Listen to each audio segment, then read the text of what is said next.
வணக்கம். அதிமுகவுக்கு அடி மேல அடி விழுந்துட்டே இருக்கு. உண்மையிலேயே அதிமுக இந்த தேர்தலுக்குள்ள தாக்கு பிடிக்குமா பிடிக்காதா அப்படின்ற ஒரு கேள்வி எல்லார் மத்தியிலும் எழுந்திருக்கு. தேர்தலுக்கு பிறகு அதிமுக இருக்காது அப்படின்றது சரி. ஆனா தேர்தலுக்கு முன்னாடி அதிமுக இருக்குமா அப்படின்ற ஒரு கேள்விதான் எல்லார் மத்தியிலும் எழும்பியிருக்கு. எடப்பாடி பழனிசாமிக்கு எதிராகவே நிறைய பேர் எழும்பியிருக்கிறாங்க. இன்னைக்கு அதிமுக ஒன்றிணைந்த அதிமுகவை இருந்தது. ஜெயலலிதா இறப்புக்கு பிறகு சசிகலா வெளியே இருக்காங்க, டிடிவி தினகரன் வெளியே இருக்கிறாரு, ஓபிஎஸ் வெளியே இருக்கிறாரு, இன்னும் பலர் வெளியே இருக்கிறாங்க. ஆனா எடப்பாடி பழனிசாமியை வீழ்த்த முடிஞ்சுதா, அதிமுகவை ஒன்றிணைக்க முடிஞ்சுதா அப்படின்னா கிடையவே கிடையாது. ஏன்னா டிடிவி தினகரன் ரொம்ப போராடினார். கடைசியில அவரு அம்மா மக்கள் முன்னேற்ற கழகம் அப்படின்ற ஒரு கட்சி ஆரம்பிச்சு அவர் என்ன பண்றாரு, வெளியில இருக்கிறார். சசிகலா அவர்களும் ரொம்ப முட்டி மோதினாங்க. இன்னைக்கு அவங்களும் என்ன பண்றாங்க, கட்சி ஆரம்பிச்சிருக்காங்க. ஓபிஎஸ் எந்த அளவுக்கு முட்டி மோதணுமோ அந்த அளவுக்கு முட்டி மோதினாரு. அவர் என்ன பண்றாரு, இன்னைக்கு திமுக பக்கம் போயிருக்கிறார். ஓபிஎஸ் கூட இருந்த பண்ருட்டி ராமச்சந்திரன் அவர் என்ன பண்ணிருக்கிறாரு, எம்ஜிஆர் திமுக அப்படின்ற ஒரு கட்சி ஆரம்பிச்சிருக்காரு. இன்னைக்கு புதுசா ஒரு கட்சி உள்ள வந்திருக்கு. எடப்பாடி பழனிசாமி வீழ்த்துவதற்கே பல பேர் என்ன பண்றாங்க, போராடினாங்க, கட்சி ஒன்றிணைக்கணும் அப்படின்னு சொல்லிட்டு. ஆனா எடப்பாடி பழனிசாமி எதிர்த்தவங்க எல்லாம் இன்னைக்கு புதுசா கட்சிகளை ஆரம்பிக்கிறாங்க. ஆனா இவரும் என்ன சொல்றாருன்னா, நானும் கட்சி ஆரம்பிச்சிருக்கேன் அப்படின்னு சொல்லிக்கிறதுக்காக நான் கட்சி ஆரம்பிக்கல. நான் கட்சி ஃபார்மட்டா பண்ணிருக்கேன். தேர்தல் ஆணையத்துல பதிவு பண்ண கட்சியா நான் என்ன பண்ணிருக்கேன், வெயிட் பண்ணி கரெக்டா எனக்கு எல்லா ரூல்ஸ் அண்ட் ரெகுலேஷனும் கரெக்டா இருக்கணும், ஒரு மிஸ்டேக் கூட இருக்கக்கூடாது. அதுக்காகவே நான் வெயிட் பண்ணி என்ன பண்ணிருக்கேன், கட்சியை ஆரம்பிச்சிருக்கேன் அப்படின்னு சொல்லியிருக்காரு. இதுல ஹைலைட்டான விஷயம் என்ன அப்படின்னா, கட்சி பேரு தான் புரட்சி அண்ணா திராவிட முன்னேற்ற கழகம். அதே அண்ணா திராவிட முன்னேற்ற கழகம் தான், புரட்சி அப்படின்றத மட்டும் முன்னாடி சேர்த்திருக்கிறாங்க. பெங்களூரு புகழேந்தி அவர்கள் தான் இந்த கட்சியை ஆரம்பிச்சிருக்கிறாரு அப்படின்ற ஒரு அறிவிப்பை தான் வெளியிட்டு இருக்கிறாரு. இது எடப்பாடி பழனிசாமிக்கு எதிரான ஒரு கட்சியா, அதிமுகவுக்கு எதிரான ஒரு கட்சியானா? ஆம், அதிமுகவுக்கு எதிரான ஒரு கட்சி தான். அதுல எந்த வித மாற்று கருத்து இல்ல. இந்த புரட்சி அப்படின்றது பாத்தீங்கன்னா அதிமுக இருக்கிற எம்ஜிஆரையும் குறிக்கும், ஜெயலலிதாவை குறிக்கும். புரட்சி தலைவர், புரட்சி தலைவி, இந்த புரட்சியை தான் நான் எடுத்து என்ன பண்ணிருக்கேன், அதிமுக கூட இணைச்சிருக்கேன் அப்படின்னு. நீங்க புரட்சி தமிழர் எடப்பாடி பழனிசாமி இருக்கிறாரா சார், இதை பத்தி உனக்கு கருத்துனா அது புரட்சி கிடையாதுங்க, வறட்சி அப்படின்னு சொல்லிட்டு பதிவு பண்ணிருக்கிறாரு. உண்மையிலேயே அதிமுகவில் இருக்கிற எடப்பாடி பழனிசாமி வறட்சியா தான் இருக்கிறாரு. புரட்சி அப்படின்றது இந்த ரெண்டு மாபெரும் தலைவர்கள் தான். ஒன்னு புரட்சி தலைவர் எம்ஜிஆர், இன்னொன்னு புரட்சி தலைவி ஜெயலலிதா. இவங்களை தவிர்த்துட்டு அதிமுக புரட்சி அப்படின்னு சொல்லிக்கிறாங்கன்னா அது எல்லாருமே வறட்சி அப்படின்னு தான் அவர் பதிவு பண்ணியிருக்கிறாரு. உண்மையிலேயே எடப்பாடி பழனிசாமி வீழ்த்துவதற்கு பல பேர் ஒன்றிணைந்தாங்க. அதிமுக ஒன்றிணைக்கணும், அதிமுக ஒன்றிணைக்கணும், எடப்பாடி பழனிசாமி இல்லாத அதிமுக அப்படின்னு எல்லாருமே கூவிட்டு தான் இருந்தாங்க. சசிகலா, டிடிவி தினகரன், ஓபிஎஸ் எல்லாருமே புகழேந்தி முதற்கொண்டு. ஆனா இன்னைக்கு எல்லாருமே இது வேலைக்கு ஆகாது, இதுக்கப்புறம் நம்ம முட்டி மோத முடியாது, புதுசா ஒரு கட்சி ஆரம்பிக்கலாம் அப்படின்னு சொல்லிட்டு எல்லாருமே என்ன பண்ணாங்க, கட்சி ஆரம்பிச்சு. இன்னைக்கு ரூட் கிளியர், எடப்பாடி பழனிசாமிக்கு ரூட் கிளியர். எடப்பாடி பழனிசாமி எதிர்த்து சசிகலா வழக்கு தொடர்ந்தாங்க, புது கட்சி ஆரம்பிச்சிட்டாங்க. ஓபிஎஸ் அவர் என்ன பண்ணாரு, வழக்கு தொடர்ந்தாரு, திமுக பக்கம் போயிட்டாரு. டிடிவி தினகரன் அவரு புதுசா கட்சி ஆரம்பிச்சிட்டாரு. இன்னைக்கு பெங்களூர் புகழேந்தி அவர் என்ன பண்ணிட்டாரு, புதுசா கட்சி ஆரம்பிச்சிட்டாரு. இன்னைக்கு அதிமுகவில எடப்பாடி பழனிசாமி ரூட் கிளியர், அதுல எந்த மாற்று கருத்து இல்ல. ஆனா இங்க அதிமுக உயிர் பெறுமா அப்படின்னு இருக்கு. ஆபரேஷன் சக்சஸ் தான், பேஷண்ட் டெத் அப்படின்ற மாதிரிதான் எடப்பாடி பழனிசாமி ரூட் கிளியரு. ஆனா எடப்பாடி பழனிசாமி அதிமுக மேல கொண்டு வருவாரா அப்படின்னா கிடையவே கிடையாது. இன்னைக்கு அதிமுகவை ஒன்றிணைத்திடணும் அப்படின்றதுக்காகவே எல்லாருமே கட்சி ஆரம்பிச்சிருக்காங்க. இப்போ ஓபிஎஸ் மட்டும் என்ன பண்ணல, கட்சி ஆரம்பிக்கல.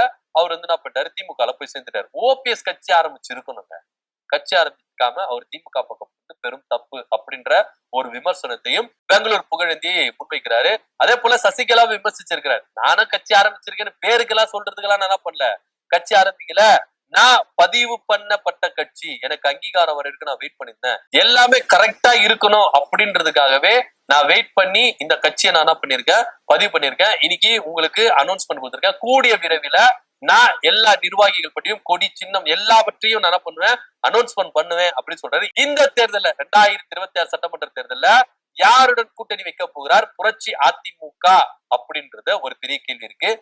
ஆல்மோஸ்ட் தாவேகா கூட தான் கூட்டணி வைக்க போறார் அப்படின்ற ஒரு பேச்சும் அடிபட்டு இருக்கு. ஏன்னா திமுக பக்கம் போக முடியாது. ஏன்னா திமுகவை எதிர்த்துதான் பெங்களூர் புகழேந்தி புரட்சி அதிமுக அப்படின்னு ஒரு கட்சி ஆரம்பிச்சிருக்காரு. திமுக பக்கம் போவாரா அப்படின்னா அதுவும் பேசப்பட்டு இருக்கு. ஆனா அது கன்ஃபார்மா இல்ல அப்படின்ற ஒரு தகவல் இருக்கு. ஆனா கன்ஃபார்மா டிவிகே கூட கூட்டணி வைப்பாருங்க. டிவிகே கட்சியில போய் இணைய மாட்டேன், ஆனா கட்சியை தனியா ஆரம்பிச்சு டிவிகே கூட அலைன்ஸ் வைப்பேன், கூட்டணி வைப்பேன் அப்படின்ற ஒரு நிலைப்பாட்டுல பெங்களூர் புகழேந்தி இருக்கிறதாகவும் தகவல் வந்துட்டு இருக்கு. ஆல்மோஸ்ட் செங்கோட்டையன் அவர்கள் போன பிறகு இங்க பெங்களூர் புகழேந்திக்கு அழைப்பு விடுக்கப்பட்டது செங்கோட்டையன் மூலயமா அப்படின்ற ஒரு பேச்சும் அரசியல் வட்டாரத்துல இருக்கு. ஆனா அவர் தவிர்த்துட்டே இருந்தாரு. வேண்டாம், நமக்கான ஒரு பேர் இருக்கு, அதிமுக நமக்கான ஒரு முகம் இருக்கு, அதை நம்ம போட்டு என்ன பண்ண முடியாது, கெடுத்துக்க கூடாது அப்படின்றதுக்காக நான் கட்சி ஆரம்பிச்சுட்டு கூட்டணியா வரேன் அப்படின்ற ஒரு அனௌன்ஸ்மெண்ட் தான் பெங்களூர் புகழேந்தி என்ன பண்றாரு, அதிமுகவுல பெங்களூர் புகழேந்தி அவர் அனௌன்ஸ் பண்ணிருக்காரு. உண்மையிலேயே பெங்களூர் புகழேந்தி அவர்கள் ஜெயலலிதா இருக்கும்போது ரொம்ப விசுவாசியா இருந்தார். பெங்களூர் மாநிலத்துல அதிமுக எந்த அளவுக்கு கொண்டு வந்தாரு, அதே போல பெங்களூர்ல அந்த சிறைச்சாலைக்கு ஜெயலலிதா அவர்கள் செல்லும்போது அவர் எவ்வளவு உறுதுணையா இருந்தாரு, எல்லாவற்றையும் கேஸ் விவகாரம் எல்லாத்தையும் பெங்களூர் புகழேந்தி கூடவே இருந்து என்ன பண்ணாரு, எல்லாத்தையும் பாத்துக்கிட்டாரு, எல்லாமே செஞ்சாரு. ஆனா அந்த அம்மா வழியில நடந்தவங்க எல்லாருமே இன்னைக்கு திசை கெட்டு போயிட்டாங்க. ஒரு பக்கம் டிடிவி தினகரனா இருக்கட்டும், ஒரு பக்கம் எடப்பாடி பழனிசாமியா இருக்கட்டும், ஒரு பக்கம் ஓபிஎஸ் இருக்கட்டும், சசிகலா எல்லாருமே பிரிஞ்சு போயிட்டாங்க. ஆனா நான் அம்மா வழியில தான் இருக்கிறேன். உண்மையிலேயே அம்மாவின் தொண்டர்கள், அதிமுக தொண்டர்கள் யாராவது இருந்தா என் கட்சிக்கு வாங்க அப்படின்ற ஒரு அறைகோவலும் கூவி இருக்கிறாரு. கூடிய விரைவில் சென்னைக்கு அவரு அடுத்த கட்ட நடவடிக்கை கூட்டணி விவகாரம் நான் சொன்ன மாதிரி டிவிக்கு கூட கூட்டணி வைக்க போறாரு அப்படின்ற ஒரு செய்தியும் இருக்கு. ஆனா டிவிக்கு கூட்டணியில இருக்கிறவங்களே இன்னைக்கு விலைக்கு இருக்கிறாங்க. சின்ன கட்சிகள் கூட விஜய் நம்புறதுக்கு தயாரில்ல. ஆனா பெங்களூர் புகழேந்தி விஜய் நம்பி களத்துல இறங்குவாரா? ஏன்னா கட்சி ஆரம்பிச்சுட்டாரு, கட்சி ஆரம்பிச்சுட்டு ஒரு எம்எல்ஏவாவது இருக்க கூடாதா அப்படின்னு எல்லாருக்கும் ஆசை வரும். எல்லாருக்கும் ஆசை வராமல இல்ல, ஒரு பெரிய கட்சியா இருந்தா ஆட்சியை பிடிக்கணும், இன்னைக்கு எடப்பாடி பழனிசாமிக்கு ஆட்சியை பிடிக்கணும் அப்படின்ற ஒரு எண்ணம் இருக்கு, விஜய் அவர்களுக்கும் ஆட்சியை பிடிக்கணும் அப்படின்ற ஒரு எண்ணம் இருக்கு. ஆனா பெங்களூர் புகழேந்திக்கு ஒரு எம்எல்ஏ கூட ஆயிட முடியாதா அப்படின்னு ஒரு ஆசை இருக்கும்ல. சோ அதனால திமுக கூட பேச்சுவார்த்தைகளும் நடந்துகிட்டு இருக்கு அப்படின்ற ஒரு தகவலும் முன்வந்துட்டு இருக்கு. இருந்தாலும் செங்கோட்டையன் மூலமா தாவேக்கால கூட்டணி வைக்கிறதுக்கான வாய்ப்புகள் இருக்கு அப்படின்னு பேசப்படுது. பொறுத்திருந்து பார்க்கலாம் என்ன நடக்க போகுதுன்னு. ஆக மொத்த எடப்பாடி பழனிசாமிக்கு இருந்தது எல்லாமே விலகிருச்சு. இருந்தாலும் அரசியல்ல எடப்பாடி பழனிசாமிக்கு ஒரு பெரிய நெருக்கடி அப்படின்னு சொல்லலாம். நீங்க கட்சியின் பொதுச் செயலாளர் ஆகிறதுக்கு தடையா இருந்தவங்க எல்லாருமே தனியா தனியா கட்சி ஆரம்பிச்சிட்டாங்க, உங்க ரூட் கிளியர் ஆயிடுச்சு. ஆனா அரசியல்ல எல்லாரும் உங்களை எதிர்த்து தான் நிக்கிறாங்க. ஓபிஎஸ் எதிர்த்து நிக்கிறாரு, டிடிவி தினகரன் கூட்டணிக்குள்ள இருந்தாலும் எதிர்த்து நிக்கிறார், சசிகலா எதிர்த்து நிக்கிறாங்க, இன்னைக்கு பெங்களூர் புகழேந்தி அவரும் எதிர்த்து நிக்கிறார், கேசி பழனிசாமி அவரும் எதிர்த்து நிக்கிறார். அரசியல்ல உங்களை எதிர்த்து நிக்கிறாங்க. இந்த எதிரிகளை எப்படி நீங்க சமாளிக்க போறீங்க? இவங்க எதிரிகளா இருந்தா கூட பரவாயில்ல, உங்க கூடவே இருந்தவங்க, இவங்களுக்கு எல்லாருக்குமே உங்களுடைய அசைவுகள் எல்லாமே தெரியும். இவங்களெல்லாம் எப்படி நீங்க என்ன பண்ண போறீங்க, சமாளிக்க போறீங்க அப்படின்ற ஒரு பெரிய சவாலும் எடப்பாடி பழனிசாமி முன்னாடி இருக்கு. ஆனா எதுவா இருந்தாலும் நான் எல்லாத்தையும் என்ன பண்ணுவேன், தூசி தட்டுற மாதிரி தட்டி விட்டு நான் பாட்டு என் வேலை செய்வேன் அப்படின்னு சொல்லிட்டு எடப்பாடி பழனிசாமி என்ன பண்றாரு, அவரு போயிட்டு இருக்காரு. இன்னைக்கு அவருக்கு எல்லாமே கிளியர் ஆயிடுச்சுங்க. இதுக்கப்புறம் ஒண்ணுமே கிடையாது, நான் தான் ராஜா, நான் தான் தலைவன் அப்படின்ற ரேஞ்சுக்கு அவர் என்ன பண்றாரு, செயல்பட்டு இருக்காரு. ஆனா இருந்தாலும் அரசியல்ல உங்களை அடுத்த கட்ட லெவலுக்கு விட மாட்டோம் அப்படின்னு சொல்லிட்டு அதிமுகவை கைப்பற்றதுக்கு எங்களுக்கு இது ஒரு வெப்பன், அவ்வளவுதான். இந்த வழியாதான் நாங்க என்ன பண்ணுவோம், அதிமுகவை நாங்க என்ன பண்ணுவோம், கைப்பற்றுவோம் அப்படின்னு ஒரு ரேஞ்சில எல்லாரும் ஒரு அரசியல் கட்சி தலைவர்கள் எல்லாரும் ஒரு கட்சி ஆரம்பிச்சு என்ன பண்றாங்க, இருந்திருக்காங்க. ஆனா எடப்பாடி பழனிசாமி எதிர்த்தவங்க எல்லாருமே இன்னைக்கு அவரை கட்சி ரீதியா எதிர்க்கிறதுக்கு தயாராட்டாங்க. அதனால ஒவ்வொருத்தரும் கட்சி ஆரம்பிச்சிருக்காங்க.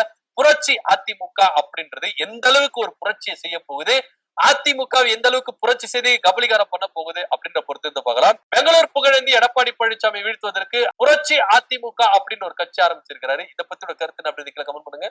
நன்றி, வணக்கம்.